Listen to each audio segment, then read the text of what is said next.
मिस्किस world को आपण मानक बहुत बहुत स्वागत। आज मु बनैबी मालपुआ जोटा कि अटा और कदली रे बनैबी। आपण माने बिना अटा कदली रे बनै परिबे मैदा रे, किंतु अटा कदली बहुत हेल्दी, हेतबे मु सेथिरे बनौची। आपण माने भी एई इंग्रेडिएंट्स रे बनांतो, देखिबे बहुत ही टेस्टी यम्मी लागिवो। तेबे चलंतु आज रो रेसिपी स्टार्ट करिबा।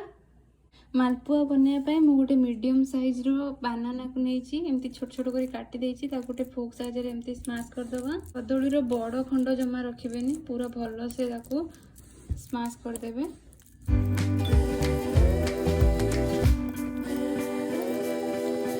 भलो से बानाना हमर स्मैश हे गलानी। एबे हमें सेथिरे गोटे कप अटा को दे दबा। सेथिरे गोटे स्पून मु मिल्क पाउडर दउची, आ गोटे स्पून मु चीनी दउची। चीनी आमे चीनी सिरा रे पकेबा मालपुआ को, तेणु अल्प देबे। आ अल्प टिके मु लूण दउची, छोट चामच लूण आपण स्वाद अनुसार देबे। आ भलो से ताको सब मिसई दबा। भलो से मिसेला परे सेथिरे मु रखीची किछि काजू कुटी की रखीची, गोटे छोट चामच पान मधुरी रखीची, गोटे छोट चामच रखी अलैच गुंड, ये सब को देदबा। आ भल से मिसे नवा। पान मधुरी आ अलैच गुंड दबा द्वारा मालपुआ रे बहुत बढ़िया फ्लेवर आसे। आपण माने निश्चित देबे। आ भल से मिसे देबे। एबे आमे सेथिरे किछि किछि खीर नवा। मति गोटे कप खीर नेछि, अल्प अल्प दबा और गोलेबा। किछि खीर एमती देबे आ ताको भलो से मिसई देबे।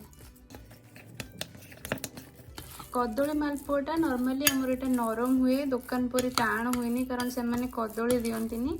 आपण जदि टाण मालपुआ खाया चाहूचंती ताले एथिरे कदली देबेनी।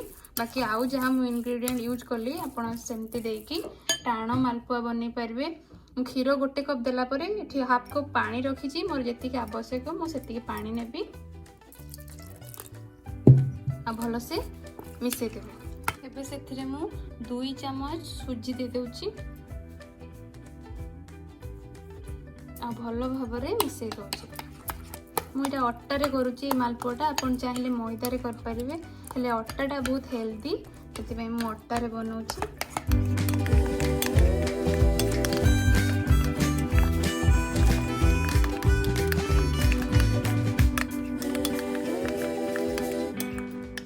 मालपुआर बैटर रेडी हो जाइए।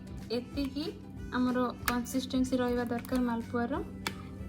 एटा जेहेतु कदली मालपुआ एमती ही रहिबो। जदि आपण बिना कदली रे करचंती ताहले यादरे आउ गोटे कप पानी देकी करि परिबे पतला पतला मालपुआ पई। तेबे को 15 मिनिट रु आधा घंटे जाए एमती छाड़ी दबो, तापरे मालपुआ बनेबो।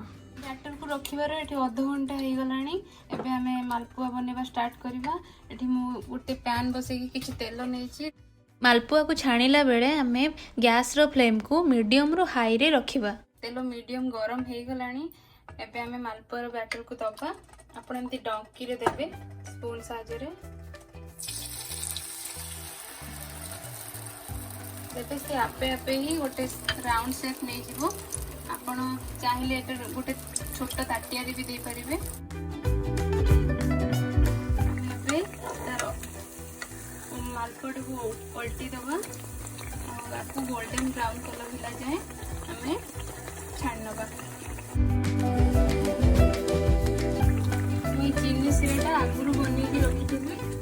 गोटे लेंबू पकई देछि, जहाँद्वारा आमर सिराटी आ बेसी मोटा हेबनी। जेतिकी कंसिस्टेंसी तार अच्छी सेतिकी रहिबो। आ मालपुआ पई चीनी सिरा सब एमती पतला ही रहिबो। या पई किछि तार करबा आवश्यक नै, खाली बस टिके अठा अंश आसिले आमे ताको छाड़ी दबा। सेतिकी रे आपण माने गोटे कप चीनी रे गोटे कप पानी नेबे सिरा प्रस्तुत करिया पई। परफेक्ट हबो मालपुआ पई। गोटे मालपुआ हमर गोल्डन ब्राउन कलर हे गलानी देखंतु। एबे आपको तेल रो छाणी देबे भल से तेल छाणी होला परे ताको एमती चीनी सिरा रे उड़ेकी गोटे मिनिट पई छाड़ देबे। गोटे मिनिट हे गलानी। एबे सिरा रो मालपुआ को काढी नबा।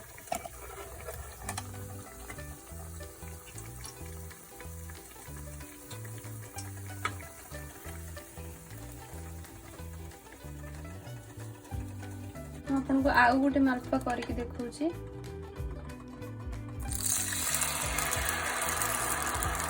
आपन जदि आउ टिके फ्लाट कड़े नेबे देखिए आपन एकाथरे 2-3टा मालपुआ एका संगे छाणी पारिबे।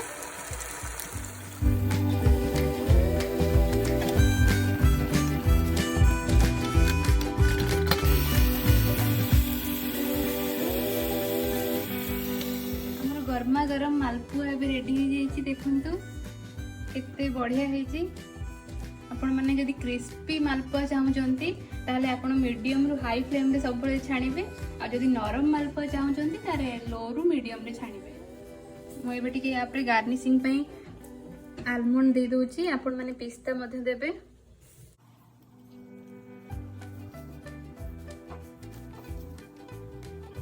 ओडिशा रे मालपुआ सहित सब बळे आलू कसा खाती लोक माने।